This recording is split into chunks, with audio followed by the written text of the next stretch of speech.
кыздары Азирети Абдурахман. Абу Абдуллах деген лакабы бар Азирети Абдурахмандын энеси Азирети Умуруман Зейнеп бинт Амир болгон. Азирети Абу Бакирдин туң уулу болчу. Азирети Айшанын атасы да, энеси да бир агасы эле. Курайш уруусунун эрдиги, кайраты, көзгө атар мергендиги менен белгилүү болгон баатырларынан эле. Бадыр, Ухуд жана Хандак согуштарында Курайш мушриктеринин катарында согушуп, Ухудда жаачы кошунду жетектеген. Мына ушул Ухуд казаатында Азирети Сиддык уулу менен бетме-бет чыгууну каалайт. Бирок пайгамбарыбыз саллаллаху алейхи ва саллям ага уруксат бербейт. Худайбия келишими түзүлгөн күнү мусулман болгон. Мекке жеңишинде исламды кабыл алгандыгы да айтылып келет. Өзүнүн аты Абдул Каба болуп, кийин пайгамбарыбыз Абдуррахман деп өзгөрткөн. Мусулман болгондон кийин Алла элчисинин жанынан карыш жылбаганга аракет кылган. Алкоого алынар көптөгөн жакшы иштерди жасаган. Ислам дининдеги эрежелерге өтө аяр мамиле кылган. Пайгамбарыбыз акыркы күндөрү ооруп жатканда анын жанынан эч айрылбай дайыма кызматын кылган. Пайгамбарыбызга бир мисвак белек кылган. Алла элчисинин эң акыркы колдонгон мисвагы ошол болчу. Мусулман болгондон кийин баатырдыгын Алла жолунда колдонгон. Ямама согушунда Мусайламанын кол башчыларынан болгон Нахарур Рижалды жана Мусайлама коргологон чептин эң орчундуу жеринде турган кол башчыларынан Мухакким бин Туфайлди сайып өлтүргөн. Бакчанын ичин карай алгачкы жолду ушинтип ачкан. Азирети Умардын убагында Сирия жолтуулдарына да катышып, баатырдыгын көрсөткөн. Жамал окуясында Азирети Айша тарапта болчу. Азирети Муавия өзүнө бият кылуусу үчүн жөнөткөн 100 дирхамды артка кайтарган. Язид бин Муавияга да каршы чыккан. Азирети Абдурахман Азирети Муавиянын Мадинаны карай аттанганын угуп Меккеге жөнөгөн. Меккеге 6 миль 9-10 километр аралыктагы Хубша деген жерде Хижрия 53-жылы 673-жыл күтүүсүздөн каза болгон. Денеси Меккеге алынып келип Хажун көрүстөнүнө коюлган. Азирети Абдурахмандын жубайы Азирети Курайба Кариба ас-Сугри бинт Абу Умайя бин Мугира ал-Магзумия ал-Курайшия эле Азирети Умму Салама энебиздин бир тууганы болчу. Азирети Умар менен исламдан мурун баш кошкон бул аял Худайбия келишиминен кийин түшкөн. О имандуулар, силерге момун аялдар Меккеден качып чыккан. Келген кезде аларды текшерип көргүлө. Алардын ишенич, ыйманын Алла жакшы билет. Эгер силер алардын момун экенин билсеңер, капырларды көздөй Меккедеги сөлөкөттөргө табынуучуларга жөнөтпөгүлө. Анткени капырлар үчүн алар адал болбойт. Капыр да тигил аялдарга адал эмес. Бирок аларга бергиле, алардын Меккеде калган күйөөлөрү берген нерселерин, калыңдарын. Тигилерге акыларын, калыңдарын капырлар мусулман аялга үйлөнүүгө укугу жок. Берип үйлөнсөңөр да күнөөсү жок. Капыр аялдарды өзүңөрдө кармап отура бербегиле. Эгер силердин аялдарыңар капыр болуп, башка бир капырга никеленүүнү кааласа, жана бергениңерди кайра өзүңөргө кайтарып берүүсүн талап кылгыла. Ошондой эле алар капыр да тигилерден кеткен аялдары үчүн бергендерин талап кылса болот. Бул Алланын силердин араңарда жүргүзө турган өкүмү. Алла билүүчү, даанышман деген маанидеги аяттын буйругу менен Меккеде ажырашкан. Курайба Азирети Муавия менен да турмуш курган. Аны менен да ажырашкандан кийин Мекке жеңишинде мусулман болуп, Азирети Абдуррахман бин Абу Бакирге турмушка чыккан. Бул үй бүлөдөн Абдуллах, Мухаммад, Умму Хаким жана Хафса аттуу перзенттүү болушкан. Уулу Абдуллах Азирети Талха бин Убайдуллахтын кызы Айша менен баш кошуп Талха аттуу уулу болот. Уулу Мухаммеддин уулу Абдуллахтын урпактары уланып, бул урпактар Абу Атик тукуму деген ысым менен аталган. Кызы Хафса Азирети Зубайр бин Аввамдын уулу Мунзирге турмушка чыккан. Азирети Абдуррахман бин Абу Бакирдин башка балдарынын аттары Ахмад, Али, Касым жана Ибрахим. Азирети Абдуррахман бин Абу Бакир 8 хадис риваят кылган. Ал атасы Азирети Абу Бакирдин кошунаң менен тирешпе, анткени башкалар кетет, кошунаң калат деген керезин дайыма жадынан чыгарбай орундаткан. Азирети Абдуллах алгачкы мусулмандардан болгон Азирети Абдуллахтын энеси Азирети Кутайла бинт Абдуллузза эле. Азирети Абдуллахтын хижратта өтө маанилүү орду болгон. Ал өтө акылдуу, сезимтал болгондуктан күндүзү Меккеде элге аралашып кандай сөз болуп жатканын баамдачу.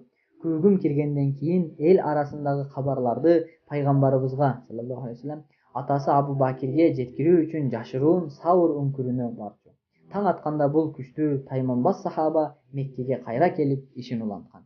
Азирети Абдуллахтан Исмаил аттуу уулу болгон. Бирок ал көпкө жашаган жок. Азирети Абдуллахтын башка балдары болбогондуктан тукуму уланган эмес. Бир хадис риваят кылганы менен мухаддистер түгөл бул хадисти так эмес экенин белгилешкен. Азирети Абдуллах Мекке жеңишине Хунайн казатына Таиф курчоосуна катышкан. Андан мурунку казаттарга жана жортуулдарга катышып катышпагандыгы тууралуу так маалыматтар жок.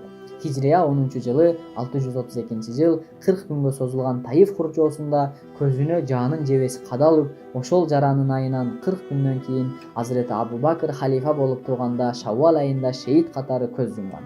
Түшкү намаздан кийин Азирети Абу Бакр жаназа намазын окутуп, Азирети Умар, Азирети Талха бин Убайдуллах жана бир тууган агасы Азирети Абдуррахман тарабынан жерге берилген. Пайгамбарыбыз тирүү кезде дүйнөдөн кайтчу болсо, колдонуу үчүн баалуу Йемен кездемесинен 2 бөлүк хулла жубба сатылып алынган болчу. Алла элчиси дүйнөдөн кайтканда бул жубба оболу ага кийгизилип кайра чечилген. Азирети Абдуллах бин Абу Бакр пайгамбарыбызга болгон сүйүүсүнөн улам аталган жуббаны алып өзүнө кепин кылууга сактап койгон. Бирок кийин аны сатып садага катары тараткан. Азирети Мухаммад Хижрия 10-жылы 632-жыл коштошуу ажылыгына баратканда Зилкада айынын бүтүшүнө 5 күн калганда Зулхулайфа деген жердин Байда капчыгайында төрөлгөн. Жаш сахабалардан. Энеси Азирети Асма бинт Умайс радиаллаху анха, атасы Азирети Абу Бакр дүйнөдөн кайтканда 2,5 жашта болчу. Курайштын эң мыкты жаштарынан болгон. Мухаммеддин атасы көз жумгандан кийин энеси Азирети Асма Азирети Алиге турмушка чыгып, Мухаммед анын камкордугунда чоңойгон. Өтө такыба жаштардан болчу. Азирети Осмондун убагындагы козголоңчуларга кошулган деген да, кошулган эмес деген да риваяттар бар.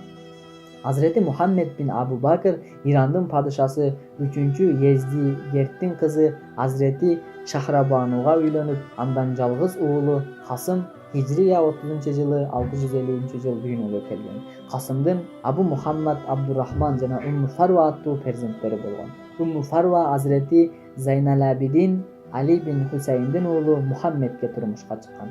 Табииндин жана Мадинанын атактуу 7 улуу аалым факихтеринен болуп, Хижрия 102-жылы 720-жыл Кудайда 70 жашында дүйнөдөн кайткан. Касым тууралуу Амавилердин адилеттүү халифасы Умар бин Абдулазиз мага коюшса ордума Касымды халифа кылмакмын деген. Азирети Мухаммед бин Абу Бакр Азирети Алинин мезгилинде Жамал жана Сыффан окуяларында Азирети Али тарапта болгон. Жамал окуясында жоокерлердин кошунун жетектеген. Хижрия 37-жылы 657-жыл Египетке аким болуп дайындалган. Хижрия 38-жылы 658-жыл Египетте аким болуп турганда 27 жашында шейит кеткен. Азирети Мухаммед бин Абу Бакрдин денесин өрттөп жиберишкени да айтылат. Касым атасы шейит болгондо 7 жашта болчу. Азирети Амр бин Астын кошунундагы абасы Азирети Абдуррахман тарабынан Мадинага алынып келинип, Азирети Айшанын камкордугуна тапшырылган. Азирети Айша энебиз бир тууганы Азирети Мухаммед бин Абу Бакр шейит болгондон кийин кызарта куурулган эт жебегени риваят кылынган. Азирети Мухаммед бин Абу Бакрдин жубайы дагы акимдин башкаруу ордосунда шейит кеткен. Азирети Мухаммед бин Абу Бакрдин кабыры Египеттин Фустат шаарындагы Зимам мечитинде жайгашкан. Азирети Асма хижраттан 27 жыл мурун Меккеде төрөлгөн. Азирети Абу Бакрдин эң улуу кызы болчу. Атын пайгамбарыбыз Мухаммед саллаллаху алейхи ва саллям койгондугу риваят кылынат. Азирети Айша энебиздин аталаш эжеси болуп, андан 10 жаш улуу болчу. Энеси Кутайла бин Абдуллузза ал-Амирия Амир бин Люай уулдарынан чыккан. Азирети Абу Бакр аны менен бир канча жыл бирге жашап, жахилия мезгилинде ажырашкан. Меккеде алгачкы мусулмандардан болгон Азирети Асма 18-чи болуп исламды кабыл алган. Сахаба кыздардын арасында 8 жашында биринчилерден болуп мусулман болгон. Алгачкы мусулман аял Азирети Хадижа энебиз эле. Анын артынан кезеги менен Азирети Умму Айман ал-Хабашия, Азирети Умму Фадл Любаба ал-Кубра жана Азирети Фатима бинт Хаттабтар радиаллаху анхума мусулман болушкан. Азирети Асма тирүү кезинде бейиш менен сүйүнчүлөнгөн сахабалардан Азирети Зубайр бин Аввам менен баш кошкон. Курсагындагы 7 айлык баласы менен 3 түн уда сауыр үңкүрүнө чаначтап суу бышырылган койдун этин ташыган. Таң шоокуму сүрүлгөнгө чейин үйгө кайтып келип калчу. Уулу Азирети Абдуллах бин Зубайр боюнда кезде Мадинага хижрат кылган. Хижрат кылгандан көп өтпөй Кубада Азирети Абдуллах төрөлгөн. Ошентип Азирети Абдуллах бин Зубайр хижраттан кийин төрөлгөн алгачкы сахаба бала болду. Жөөттөр мусулмандар балалуу болбосун деп сыйкырлап коюшканын айтып, өйдө төмөн сүйлөп жүрүшкөн убакта төрөлгөндүктөн Мадина шаарында такбир жаңырып, мусулмандар кубанычка бөлөнгөн. Азирети Асма жүзгө чыккан каарыганына карабай акыл эси жайында болчу. Эч кандай каарылыкка алдырбаганы, тиши да түшпөгөнү айтылат. Азирети Асмага пайгамбарыбыз саллаллаху алейхи вассалам эки курдун ээси деген маанинин билдирген Затун Нитакайн деген лакабат койгон. Пайгамбарыбыз менен Азирети Абу Бакр хижрат кылганда Азирети Асма азык-түлүк салынган куржун менен суу куюлган чаначын байлаганга эч нерсе таба албай калып, атасынын айтуусу менен белиндеги курун экиге бөлүп, бир бөлүгү менен жүгүн байлап, экинчи бөлүгү менен курчаган. Экинчи бөлүгүн белине курчаган. Анын бул кылыгын көргөн пайгамбарыбыз ага ушул лакапты айтып туруп: "О Асма, бул куруңдун акысына Алла Таала сага бейиште эки кур тартуу кылат" деген сүйүнүчтүү кабарын айтат. Азирети Асма көтөрүп келген куржунда койдун бышкан эти бар болчу. Бул сапарда ага сиңдиси Азирети Айша жардам берген. Хижратка бир тууган сиңдиси Азирети Айша жана башка туугандары менен боюнда бар кезде чыккан. Кубага барганда көз жарып, жаңы төрөлгөн наристеси Абдуллахты дароо пайгамбарыбызга алып барган. Пайгамбарыбыз бөбөктү кучагына алып, бир курманы чайнап, оозаңдырган жана дуа кылган. Ошентип Абдуллахтын бул дүйнөгө алгачкы оозанган азыгы пайгамбарыбыз чайнап берген курма болгон. Азирети Асма Мадинадан 3 сааттык жолдон 8 чакырымдык алыстыкта курма шингилдерин ташычу. Азирети Зубайр Мадинага жаңы көчүп барганда абдан кембагал жашаган.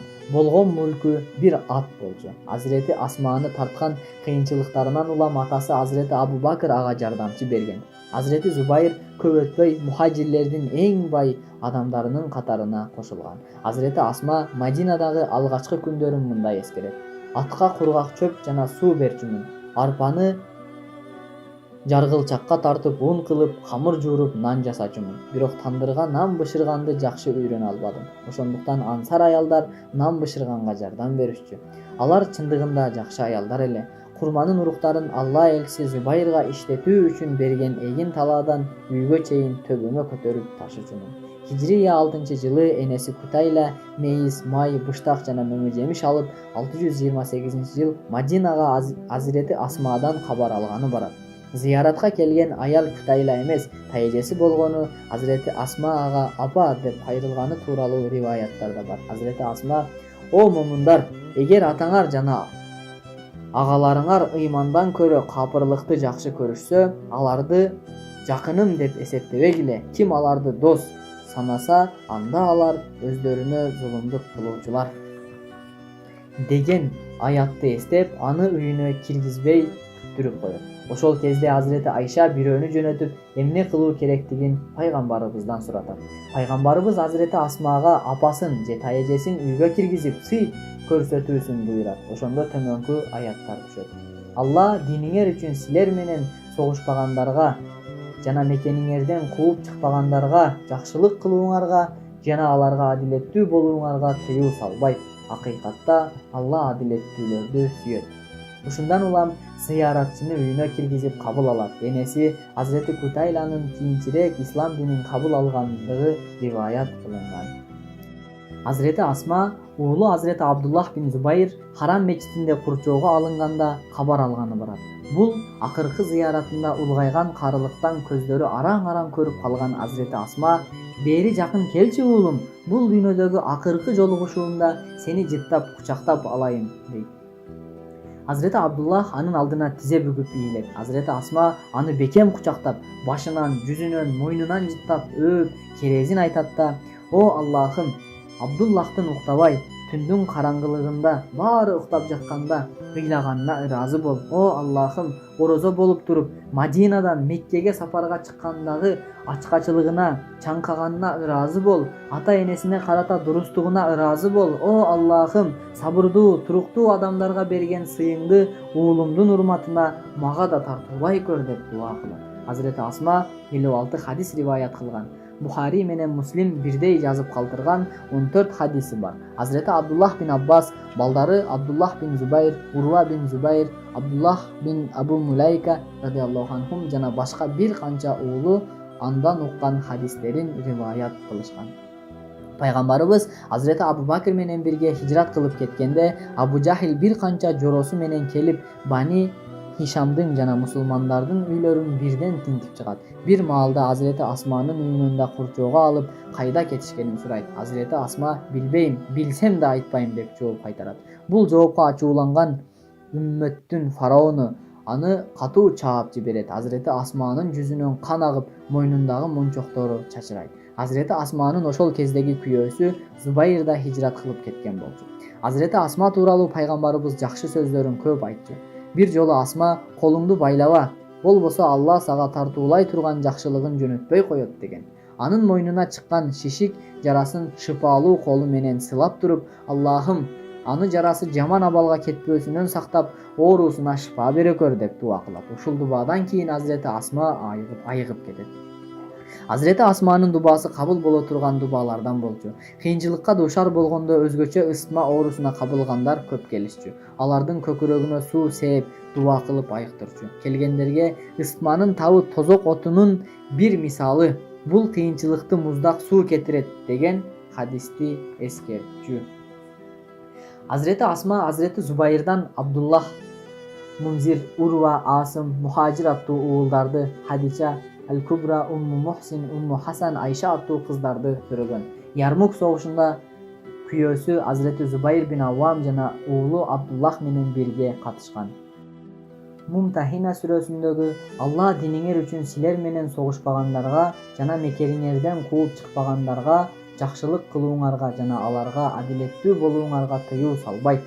Акыйкатта Алла адилеттүүлөрдү сүйөт. Алла силердин диниңер үчүн силер менен согушкандар жана силерди үй жайыңардан кууп чыккандар жана да силерди кууп чыгууда бири-бирине жардам бергендер менен достошууңарды тыят.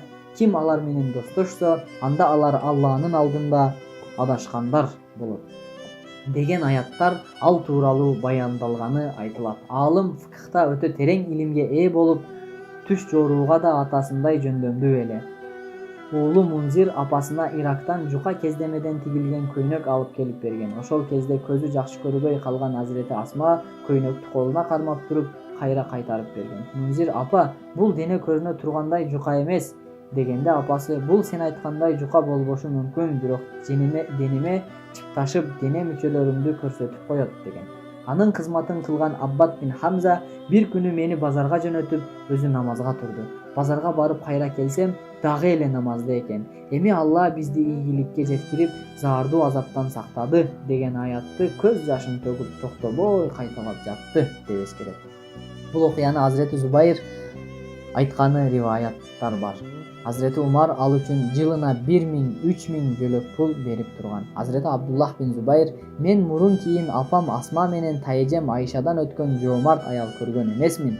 Тайэжем Айша чогултуп жүрүп, анан муктаждыгы болгондорго таратчу. Апам болсо эртеңки күнгө калтырчу эмес, колуна кандай тийсе ошондой таратчу" деп эскерет.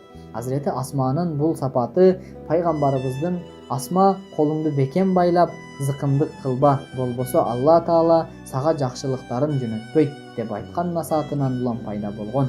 Азирети Асма өзү да: "Бул насаатты уккандан кийин эч нерсе топтободум. Кайыр садага катары эмнени таратсам, Алла анын ордуна мага ошончо көп жакшылыктар туулады" деп айткан. Өтө жоомарт аял болгон. Азирети Айша тартуу кылган бир жерди Азирети Асмадан Азирети Муавия 100 000 дирхамга сатып алган. Азирети Асма ал акчанын баарын садага кылып таратып жиберген. Азирети Асма Хижрия 73-жылы 692-жыл уулу Абдуллах шейит болгондон 10-15 күндөн кийин Меккеде 100 10 жашында дүйнөдөн кайткан. Көзү тирүүсүндө түнү жерге берилүүсүн керез кылып калтырган. Керезине ылайык түн мезгилинде Жаннатул Муаллага коюлган. Меккеде эң акыркы болуп дүйнөдөн кайткан мухажир аял болчу. Сөөгү Меккедеги Жаннатул Муалла деп аталган Хажун көрүстөнүндө уулу Абдуллага жакын жерге коюлган.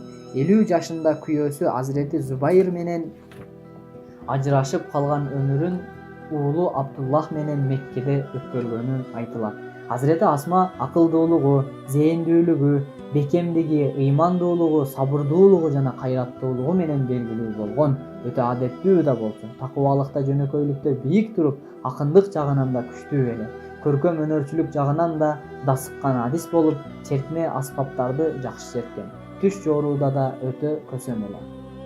Азирети Айша Ислам дини келгенден 3-4 жылдан кийин 614-жылы Рамазан айынын 17-синде Меккеде төрөлгөн. Энеси Азирети Уммуруман Зейнеп бинт Амир болгон. Азирети Айша энебиз бир риваятта пайгамбарыбызга 9 жашында Шаввал айында турмушка чыккан. Ал аял затынын эң аалымы болчу. Пайгамбарыбыз аны Умму Абдуллах деп тергечи. Сүйүктүү пайгамбардын ага болгон сүйүүсүн баары жакшы билчү. Азирети Айша энебизден 2210 хадис риваят кылынган. Имам Бухари менен Имам Муслимде бул хадистердин 174төн ашууну бирдей жазылган. Ошондой эле Имам Бухари өзү 54, Имам Муслим болсо 69 хадис риваят кылган. Азирети Айша энебиз Хижрия 57-жылы Рамазан айынын 17-синде дүйнөдөн кайткан. Жаннатул Бакиге коюлган. Балалуу болгон эмес. Азирети Умму Гүлсүм. Азирети Умму Гүлсүмдүн энеси Азирети Хабиба бинт Харижа бин Зайд ал-Хазражия болгон. Азирети Абу Бакыр көз жумар алдында Азирети Айша энебизге сага 2 эркек, 2 кыз бир тууган калтырып жатам дейт. Азирети Айша Асма эжемди тааныймын, экинчи кызыңыз ким деп сураганда, Азирети Абу Бакыр Хабибанын курсагындагы наристени айтам. Анын кыз болорун сезип турам деп жооп берет. Чынында эле Азирети Абу Бакыр айткандай болуп, көз жумгандан кийин Азирети Хабиба бинт Харижа кыз төрөйт. Азирети Айша ага Умму Гүлсүм деп ат коет. Азирети Умар турмуш куруу үчүн Азирети Умму Гүлсүмдүн колун сурайт, бирок Умму Гүлсүм кабыл кылбайт. Андан кийин Азирети Талха бин Убайдуллахка турмушка чыгат.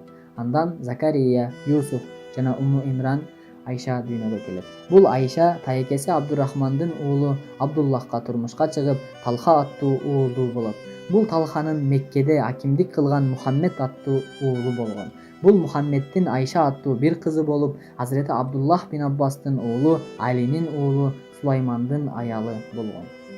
Азирети Талха бин Убайдуллах Жамал окуясында шейит болгондон кийин Азирети Умму Гүлсүм Азирети Абдурахман бин Абдуллах бин Аби Рабия ал-Махзумиге турмушка чыгып, андан Ибрахим, Ал-Ахвал, Муса, Умму Хумайд жана Умму Осмон аттуу 4 перзенттүү болот. Азирети Айша энебиз Азирети Умму Гүлсүм менен бирге ажылыкка барган. Азирети Умму Гүлсүм хадис риваят кылган мухадиса аялдардан болуп, андан Азирети Жабир бин Абдуллах хадис риваят кылган.